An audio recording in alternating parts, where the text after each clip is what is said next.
Welcome back to another episode of Sound Pals Go to the Movies. This is another Throwback Thursday review, and I'm here with my friend Touly. Say hi, Touly. Hello, everyone. And today we're going to be reviewing Enemy of the State. And just fair warning, there's going to be spoilers up ahead, so you've been warned. A lawyer becomes targeted by a corrupt politician and his NSA goons when he accidentally receives key evidence to a political motivated crime. My first pro is the cast. This movie has an amazing cast. We start off with Will Smith. We then have Gene Hackman, Jon Voight. We have Seth Green, Jack Black, Jamie Kennedy. The last three are comedians, but they come out of this movie with a serious role. And also we even have secondary characters that might just come up for a scene, but we know them. We have Anne Gunn, who plays Skyler in the show Breaking Bad. She also appears in this movie for a split second as the wife of Jon Voight. In this movie, there's a lot of talent, straight across the board. It's just a well-balanced movie with names that we now recognize. Maybe back in the day, they weren't really that well known. My next pro is going to be the story. It's a captivating story about how government might be spying on you and the paranoia is real. And it predates a few of the real incidents, like for example, the Patriot Act of 9/11. The movie happened before then. Also the scandal of Apple tracking people using their phones. Even Snowden, who was an NSA employee. This movie kind of, if you want to think about it as The Simpsons predicted it, this kind of movie predicted some of these, the government spying on you and tapping your phones kind of thing. Some people will look at it like, oh look, this became real, or they were predicting, or they knew something before. My next pro is going to be the way they shot the movie. The story that moves on from Will Smith's point of view and his wife to his contact to another guy who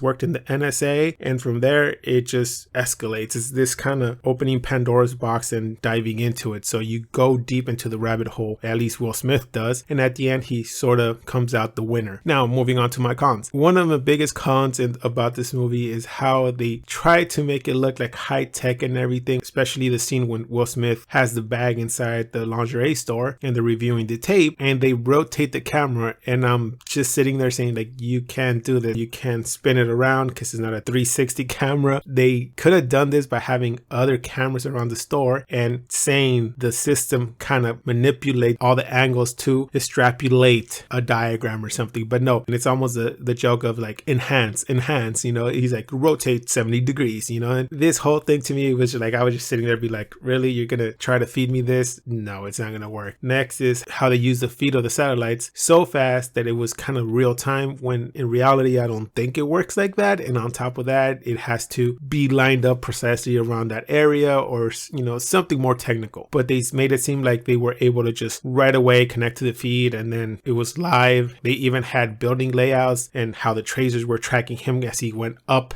elevators and stuff and stairs. And I'm like, okay, that's a little too far-fetched. Instead, why not hack into the cameras of the hotel? That would have been more believable. My next con is the fact that they did not really explain the relationship between Rachel and Robert. And when the wife was seeing the pictures and getting upset, we didn't fully see the impact, or we didn't feel the impact that Robert was getting, the backlash, since he was having a relationship with Rachel and then his wife finds out years later that he's still seeing her. This is kind of a thing we should have known before, so then we would have been like, oh, he messed up, and get that impact. And also that would develop to the point when he's found Rachel's body in her apartment and she was dead and Robert breaks down. We kind of feel for him too, saying like, whoa, he cared for her and now she's dead, maybe because of him. This would have added a little more motivation to his character to get the bad guys or get this thing resolved. So there's some things in the movie that they needed to fix and some things that they could have taken out. With that, I'm going to pass it on to my friend Touly and see how he saw this movie and what grade he gave the movie. Enemy of the State, one of Will Smith's earlier films as he ventured into the movie industry. I think this movie came out a couple years after what I'd known him initially for, which was from The Fresh Prince of Bel-Air, which was a TV series. So in terms of the sort of vibe that I was getting, still maintain some of these components that I felt was very Will Smith-ish, that could be traced back to his comedic days, such as from Fresh Prince of Bel-Air. But before I even jump into that, let me first touch upon the pacing of the film. And normally when we talk about pacing, we mention the duration of it. So this movie is a little over 2 hours long, and I personally felt it was a little too long for my taste, given the sort of scenes that they were showing that I felt either wasn't necessary or they could have cut down on, or had they gone in a different direction in which maybe they left out certain characters, that the movie would have been more focused on characters that I felt just matter a lot more, so that when these characters confronted one another, I would have really felt the sort of tension that they were building the movie up to. For instance, the movie starts off setting us up with Will Smith's character as being a rather successful lawyer. He was very confident in the sort of work that he did, to the point where he would go to the mafia and try to negotiate with them. I mean, that's pretty insane for a lawyer to do and put himself into such danger. And of course, you could still see that vulnerable side to him. He didn't feel 100% safe there, but he was willing to put himself on the line because he knew he had the upper hand. So the movie was trying to give us a clue as to who Will Smith is, and the sort of family he had, and the sort of life that he was comfortable with. By doing so, as the movie progresses and he gets tangled up in this mess and his life gets derailed, that's where things start to sort of fall apart for me. I think I kind of understand what they were trying to go for, setting this character up for the big fall. But I'm going to give another example of a movie that Will Smith was in that I thought did a better job at this sort of thing, and that is The Pursuit of Happiness, in which, again, very minimal characters involved, and it was very focused on how Will Smith's character was struggling to succeed in life and just be happy. But no matter what he did, as much effort he put into it, he just caved in because society or life in general just wasn't going his way. And then when he fell apart in that bathroom scene, I just felt for him. Now, take for example this film, where I think the setup, although different, I think it felt the same way in that, again, Will Smith's character was on this very big high. He was up there in life, and then the government was trying to take him down, like one step at a time. I felt like that should have all led up to this moment where Will Smith's character just broke apart. But as much as the antagonist of this film tried to make you feel that it was going to lead to this point, though, because they kept on saying, oh, let's take it a step further, let's take it a step further, it just never got to the point where I really felt that way as I did in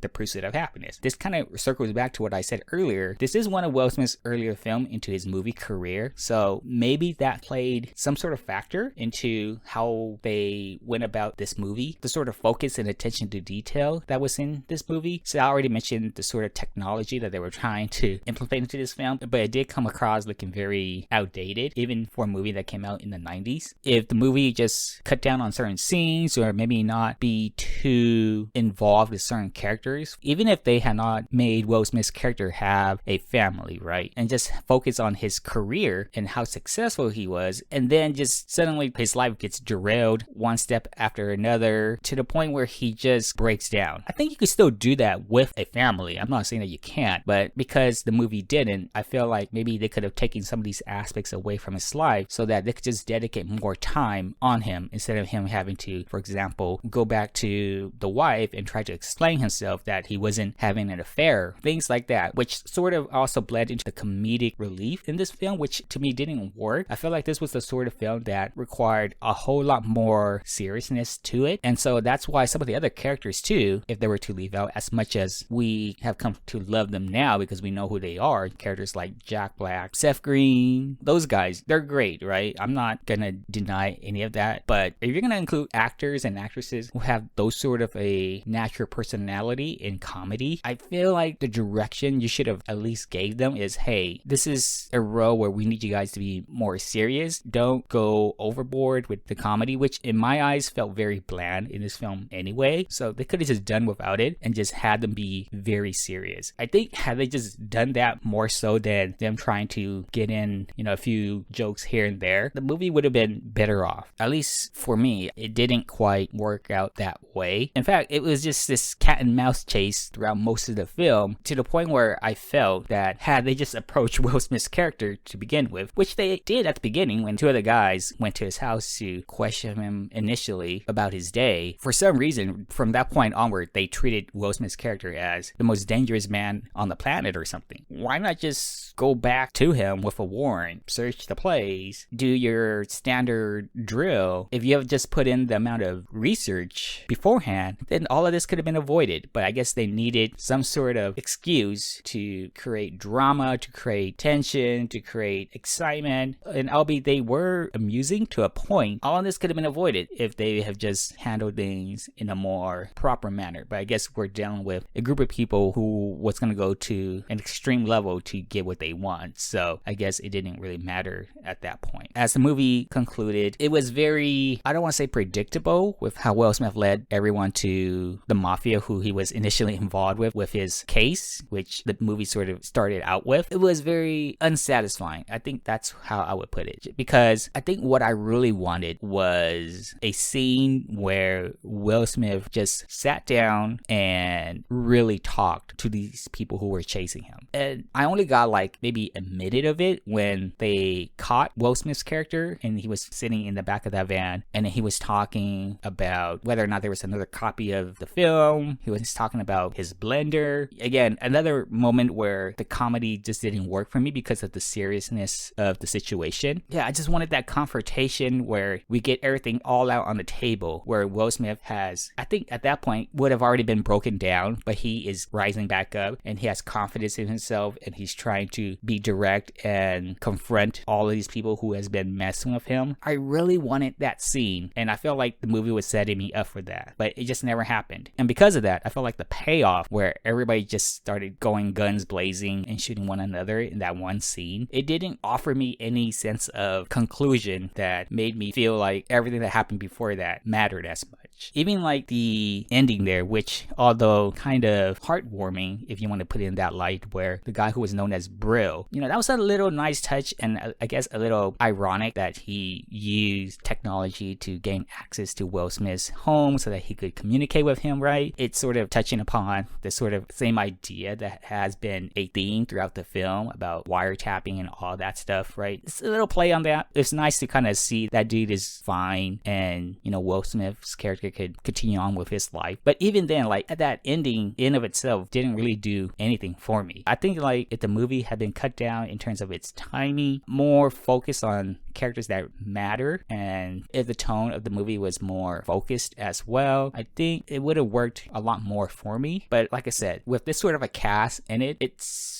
sort of difficult for me to also accept that it won't be as comedic free as a movie like, for example, a Jason Bourne. So I guess the characters or the actors and actresses involved sort of dictated this movie to a certain degree. I like the whole concept behind it, but I feel like it could have been executed a whole lot better. But I still enjoyed it, so I'm gonna give the film a 6.5 out of 10.